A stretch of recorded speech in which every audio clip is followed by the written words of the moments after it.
सम्राट जी के चरणों में नमन। हमारे मंच पे विराजित आदरणीय बाबा साहब, करणी सेना परिवार के मुखिया जीवन दादा, हमारे सभी सामाजिक संगठनों के प्रमुख, विधायक महेंद्रपुर दिनेश्वर जी, विधायक नागदा खाचरोद जी और हमारे सभी सामाजिक भाई बंधु, हमारे भाई साहब मयूरी पवार और हमारे सभी सामने बैठे हुए वरिष्ठ और सामाजिक जन। जैसे अभी आप निरंतर चर्चा सुन ही रहे हैं और संक्षिप्त में बोलने का आदेश हुआ है मुझे, तो निश्चित तौर पर समाज हमारा स्वर्णिम इतिहास रहा है। हमारा भारत के इतिहास से यदि राजपूत शब्द हटा दिया जाए तो इतिहास में यहाँ कुछ बहुत ज्यादा बचेगा नहीं। अपने आप में संपूर्ण एक तरह से समाज है, ऐसा समाज है और मुझे बहुत गर्व है इस पे कि मैं ऐसे समाज का हिस्सा हूँ जिस समाज ने सभी जाति और सभी धर्म के लोगों को अपने साथ लेकर के चले हैं और उनके हक की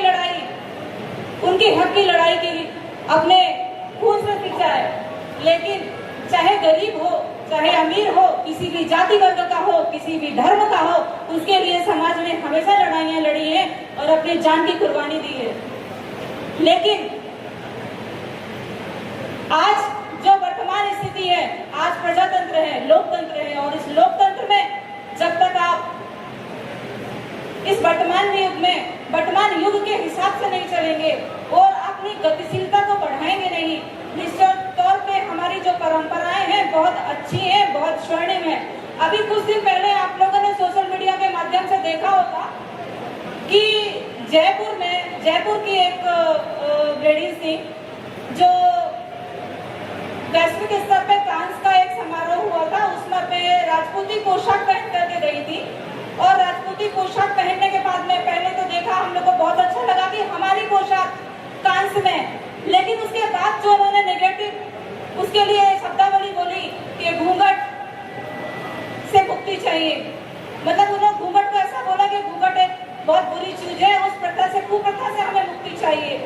तो सबसे पहले एक बहुत बात को बोलना चाहूंगी कि यदि आप किसी भी समाज की पोशाक पहन रही हैं तो बराबर पूरे सम्मान के साथ पहनिए, क्योंकि राजपूती पोशाक के साथ में हमारी मान मर्यादा संस्कार और बहुत सदियों से छत्राणी की इच्छाएं इसमें जुड़ी हुई हैं। आप कौन होती हैं? हमारे राजपूत समाज की सम्मान, हमारे राजपूत समाज की जो पोशाक है उसके बारे में बोलने के लिए।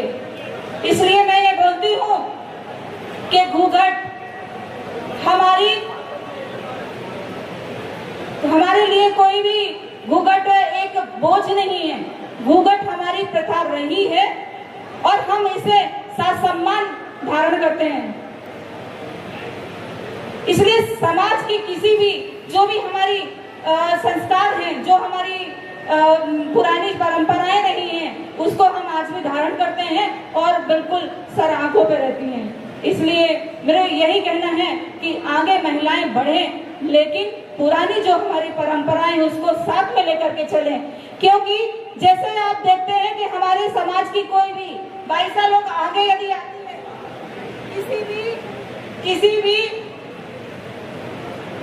सर्विस में यदि आगे बढ़ती हैं, जैसे फर्स्ट क्लास ऑफिसर हो गई, सेकंड क्लास ऑफिसर हो गई या कोई भी किसी भी तरह चाहे राजनीतिक रूप से आगे आती है, तो हमें बहुत अच्छा लगता है और हम तारीफ करते हैं कि हमारी समाज की बहन है, हमारी समाज की, हमारे छोटे जीजा है, हमारी बड़ी जीजा है या हमारे भाभी साहब हैं या हमारे समाज से जुड़ी हुई है।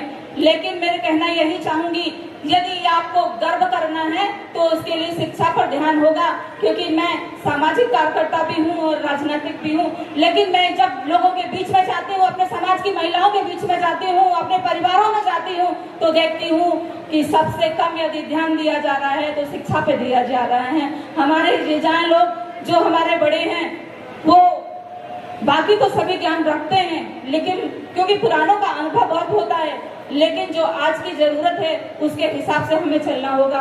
आज की नारी अंतरिक्ष तक पहुंच गई है, आज की नारी युद्ध लड़ रही है, आज की नारी प्रधानमंत्री है, आज की नारी शिक्षा मंत्री है, हर विभाग की मंत्री बन रही है और राज्यपाल मुख्यमंत्री बन रही है।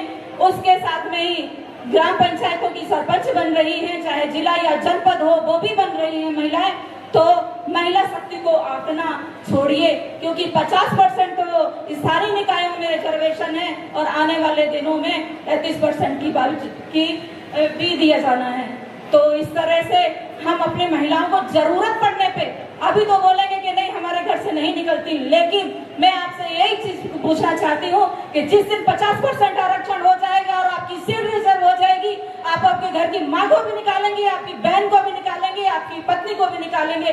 तो जरूरत है, यदि आप जरूरत पड़ने में, आपकी जरूरत पड़ने पर निकाल सकते हैं घर से, तो आज तो हमारी सामाजिक कार्यक्रम था, उस कार्यक्रम में तो आ ही सकती है। इस चीज को बहुत अच्छे से विचार करिएगा, मनन करिएगा कि मैं क्या बोल रही हूँ। और एक और आपसे निवेदन है, हमारे सभी भाइयों से निवेदन है, चाहे मंच में बैठे हो चाहे मंच के नीचे बैठे हो, यदि कोई महिला आगे बढ़ती है तो यदि साथ दे सके तो बहुत बहुत धन्यवाद उनका, और यदि साथ नहीं दे सकते हैं तो कम से कम उनकी लेग पुलिंग ना करें, उनको परेशान ना करें। और यही आपकी मातृशक्ति को बहुत बड़ा उपकार होगा आपका।